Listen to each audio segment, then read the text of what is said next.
90 के दशक में देश में लिबरलाइजेशन का दौर शुरू हुआ, इकॉनमी तेज़ी से ग्रो कर रही थी, लेकिन हमारा जो पोर्ट सेक्टर था वो उस गति से ग्रो नहीं कर रहा था। उसकी इनएफिशिएंसी जो थी वो साफ दिख रही थी और ऐसे में गौतम अदानी को इसमें एक अपॉर्चुनिटी दिखी और उन्होंने ये डिसाइड किया कि वो अपना खुद का एक पोर्ट बनाएंगे और तब यहाँ मुंद्रा में पहला जो पोर्ट है, प्राइवेट पोर्ट, वो शुरू हुआ। और आपको बता दें, शुरुआत में 2 बर्थ बने थे, जिनमें से एक बर्थ जो आपको यहाँ पीछे दिख रहा है, पहला जो जहाज़ था सिंगापुर से, वो यहाँ पर आकर के बर्थ हुआ था 7 अक्टूबर 1998, करीब 25 साल पहले। और उसके बाद आपको बता दें कि लगातार ये पोर्ट जो है ये ग्रो करता रहा। करीब 2001 में उन्होंने गुजरात सरकार के साथ एक एग्रीमेंट किया इसको एक वर्ल्ड क्लास पोर्ट के तौर पर डेवलप करने का, और उसके बाद लगातार इसमें एडिशंस होते रहे। इसके बर्थ जो हैं वो तेज़ी से बढ़ते रहे। आज करीब 30 बर्थ हैं इस पोर्ट में। कार्गो हैंडलिंग कैपेसिटी जो है वो देश में सबसे ज़्यादा हो गई है और इसके साथ साथ कई वर्ल्ड क्लास फैसिलिटीज़ जो है वो यहाँ पे डेवलप की गई। और जो एक सपना देखा था 25 साल पहले, वो आप देख सकते हैं। विश्व के जो सबसे आधुनिक और एडवांस पोर्ट्स हैं उनमें से एक पोर्ट के तौर पर आज मुंद्रा पोर्ट यहाँ पर आकार ले चुका है।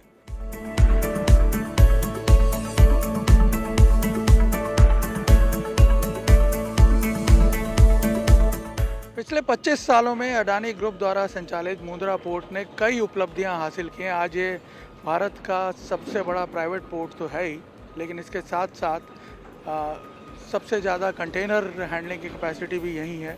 कई ऐसी उपलब्धियां हैं जिन पर बात करने के लिए हमारे साथ अडानी पोर्ट के एग्जीक्यूटिव डायरेक्टर रक्षित शाह जी हैं। रक्षित भाई, ये बताइए कि सबसे पहले तो इस जर्नी की अगर हम बात करें 25 सालों की,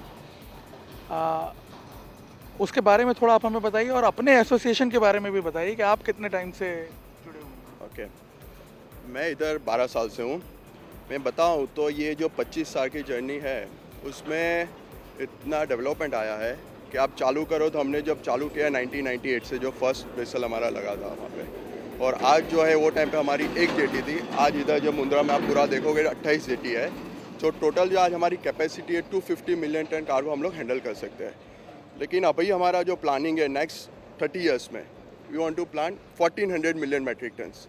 जो आज 250 मिलियन टन है, पूरी इंडिया की जो कैपेसिटी वो इधर प्लान कर रहे हैं मुंद्रा में पूरा हमारा। तो जब शुरू हुआ था ये, हाँ जी, तो क्या उस वक्त मतलब आज जिस जगह पहुँचे हैं 250 मिलियन मेट्रिक टन तक, उतना भी कल्पना हो पाई थी क्या?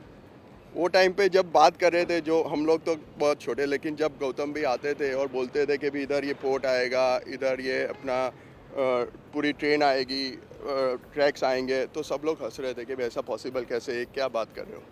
और जब वो फर्स्ट ट्रेन आया वो देखा था, क्योंकि उनके लिए तो ट्रेन देखना गांव के लिए that is a turning point. तो पूरे इतने लोग इधर जो खुश हुए थे, हैप्पी हुए थे वो टाइम पे। आज देखो तो डेली अभी हमारे इधर मुंद्रा में एवरी 2 साल में एक जेटी ऐड हो रही है। जो मैं बात करूँ तो 2007, 2008 में तो मुंद्रा जो टाउन है उसकी पॉपुलेशन थी 7000। आज वही पॉपुलेशन 1 लाख हो गई है। इतना चेंजेस आया है, इतनी अपॉर्चुनिटीज़ बढ़ी, इतनी अपॉर्चुनिटी बढ़ी है। आप देखोगे सिर्फ मुंद्रा पोर्ट में ही लास्ट अपने समझ लो कि 12 से 14 साल में ऑलमोस्ट 50,000 to 60,000 पीपल इधर जॉब डायरेक्ट इनडायरेक्ट आए, मतलब उसकी अपॉर्चुनिटी मिली है उन लोग को। और ये एक आप देखोगे तो मुंद्रा पोर्ट में this is not only the job opportunity, this is the पूरे जो वर्ल्ड में जो पोर्ट्स आ रहे हैं उसमें there is the, because if you see this are the cranes all are 128 metre. ऐसी क्रेन इंडिया में कहीं पे नहीं है। और एक बार आदमी इसके ऊपर ये पूरा ट्रेनिंग ले लिया तो वर्ल्ड में कहीं पे भी he can operate this type of cranes. तो हम लोग एवरी ईयर 100-200 पीपल हमारे इधर ट्रेनिंग लेते हैं और वो लोग बाहर जाते हैं। तो we are feel also so proud कि भी इधर से आदमी एक्सपोर्ट हो रहे हैं, इधर से आदमी जा रहे हैं और जगह पे।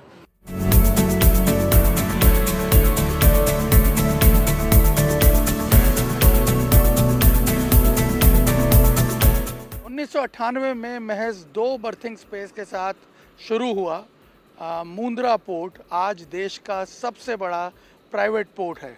और आपको बता दें, इसमें करीब अब 30 बर्थिंग पॉइंट्स हैं और सबसे ज़्यादा कार्गो जो है ये हैंडल करता है। जहाँ तक प्राइवेट पोर्ट्स की बात है उसकी एक सबसे बड़ी वजह ये भी है कि इसका नेचुरल ड्राफ्ट जो है वो भी करीब 15 मीटर का है, और इसी वजह से जो बड़े बड़े जहाज़ हैं विश्व के, वो भी यहाँ पे उनको ये हैंडल करता है। और यदि बिज़नेस वॉल्यूम के हिसाब से भी देखें, इसी वजह से जो ग्रोथ हो रही है इस पोर्ट की, पिछले साल 2022 में मुंद्रा पोर्ट ने करीब 150 मिलियन मेट्रिक टन कार्गो जो है वो हैंडल किया, जो कि देश के किसी भी पोर्ट का जो कार्गो वॉल्यूम है उसमें सबसे ज़्यादा रहा।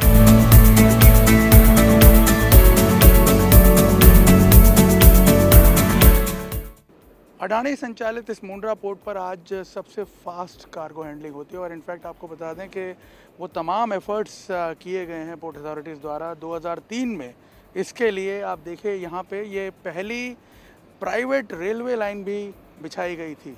जब ये मुंद्रा पोर्ट शुरू हुआ उसके बाद यहाँ पे कार्गो हैंडलिंग को और स्पीडअप करने के लिए और नॉर्थ इंडिया के जो लैंड ब्लॉक्स हैं उनके साथ अपनी कनेक्टिविटी को बढ़ाने के लिए ये प्राइवेट रेल सर्विस शुरू की गई थी। देश में पहली बार करीब 46 किलोमीटर लंबी लाइन यहाँ से लेकर के, मुंद्रा से लेकर के गांधीधाम तक बिछाई गई, और इसको आज भी अडानी ग्रुप द्वारा ही हैंडल किया जा रहा है। और इसकी वजह से पोर्ट की जो कार्गो क्लियरेंस कैपेसिटी है वो ज़बरदस्त बढ़ी। आज साल भर में करीब 1200 से 1300 ट्रेन्स की जो रैक हैं वो यहाँ पे हैंडल की जाती हैं, जो कि अपने आप में एक रिकॉर्ड है।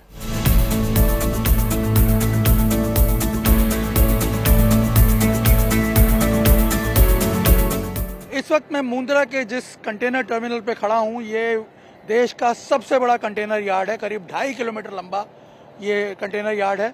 इससे बड़ा कंटेनर यार्ड पूरे देश में कोई नहीं। और आपको बता दें, मुंद्रा की जो कंटेनर हैंडलिंग कैपेसिटी है वो भी देश में सबसे ज़्यादा है। मुंद्रा टर्मिनल जो है पोर्ट, वो आपको मैं बता दूं, महीने में करीब 5 लाख से ज़्यादा कंटेनर जो है वो हैंडल करता है। यानी करीब पूरे साल में 60 लाख से ज़्यादा कंटेनर्स इस टर्मिनल द्वारा हैंडल किए जाते हैं। और उसकी सबसे बड़ी वजह यह है कि इसका टर्न आउट टाइम, जो एफिशिएंसी है इस पोर्ट की, वो ज़बरदस्त है, और टर्न आउट टाइम इसका सबसे कम है।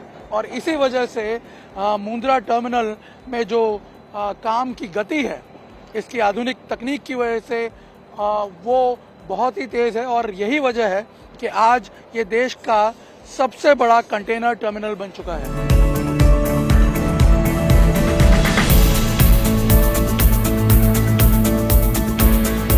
मुंद्रा पोर्ट एंड एसईजेड आज भारत की ग्रोथ स्टोरी का आधार स्तंभ बन चुका है। आपको बता दें कि यहाँ फूड प्रोसेसिंग से लेकर के जो सोलर पैनल्स बन रहे हैं, सोलर इन्वर्ट की प्रोसेसिंग भी यहाँ पे हो रही है। तो आप अंदाज़ा लगाइए कितनी वैरायटी ऑफ इंडस्ट्रीज़ जो हैं वो यहाँ पे आ गई हैं। और सबसे बड़ी बात यह है कि देश के अंदर जो मेक इन इंडिया का कॉन्सेप्ट है उसको साकार यहाँ पे किया जा रहा है, और भारत को आत्मनिर्भर बनाने की जो कल्पना है वो यहाँ पे साकार होते हुए दिख रही है अब इन 25 सालों में।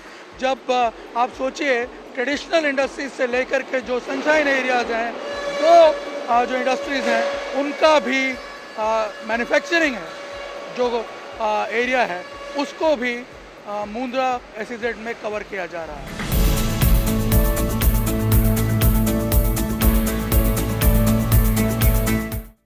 मुंद्रा पोर्ट के विकास के साथ साथ किस प्रकार से कच्छ में जो दूसरी इंडस्ट्रीज़ हैं उनको सपोर्ट मिल रहा है, उनको ग्रो करने की अपॉर्चुनिटी मिल रही है, उसका एग्जांपल आपको एक दिखाते हैं। ये जो मेरे पीछे आपको पाइप पड़े हुए दिख रहे हैं, स्पेशली डिज़ाइंड पाइप, ये करीब 60 फीट लंबे पाइप हैं। अमूमन जो होते हैं वो 40 फीट से ज़्यादा लंबे पाइप नहीं बनते हैं कहीं पे भी, लेकिन दुबई में जो नियोम सिटी आकार ले रही है उसकी रिक्वायरमेंट के हिसाब से ये पाइप जो हैं स्पेशली डिज़ाइन किए गए हैं। और आपको बता दें कि ये सारे पाइप जो हैं यहीं से कार्गो होके दुबई के लिए एक्सपोर्ट किए जा रहे हैं।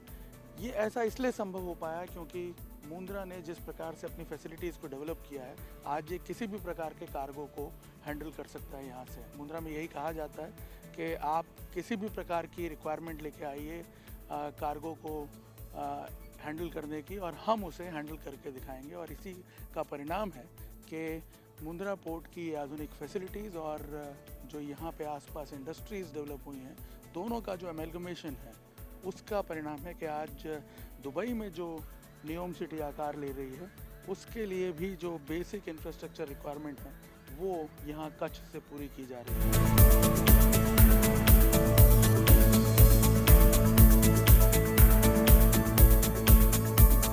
मुंद्रा पोर्ट के डेवलपमेंट के साथ साथ अडानी समूह के सामने जो सबसे बड़ी चुनौती थी वो ये थी कि कैसे इस इलाके का इकोलॉजिकल बैलेंस जो है उसको भी बना के रखा जाए। तो जो सोशल इनिशिएटिव लिए जा रहे हैं ग्रुप की तरफ से, उसमें सबसे प्रमुख जो इनिशिएटिव है वो है इस पूरे इलाके के आसपास ये मैंग्रोव्स का प्लांटेशन, जो आप देख सकते हैं मुंद्रा पोर्ट से लेकर के यहाँ पूरे इलाके में करीब 20 स्क्वायर किलोमीटर के इलाके में ये मैंग्रोव्स प्लांटेशन की जो एक्टिविटी है वो लगातार चल रही है, जिसकी वजह से कई फ़ायदे हुए। एक तो सैलिनिटी इंग्रेशन तो कम हुआ ही है, एनवायरमेंटल जो बैलेंस है वो मेंटेन हो रहा है। इसके साथ साथ जो फिशरमैन हैं उनको भी फ़िशिंग के क्षेत्र में भी काफ़ी सहूलियत मिली है, क्योंकि जो पैदल चल के फ़िशिंग करते हैं लोग, उनके लिए यहाँ मैंग्रोव्स में बड़े अच्छे कैच मिलते हैं।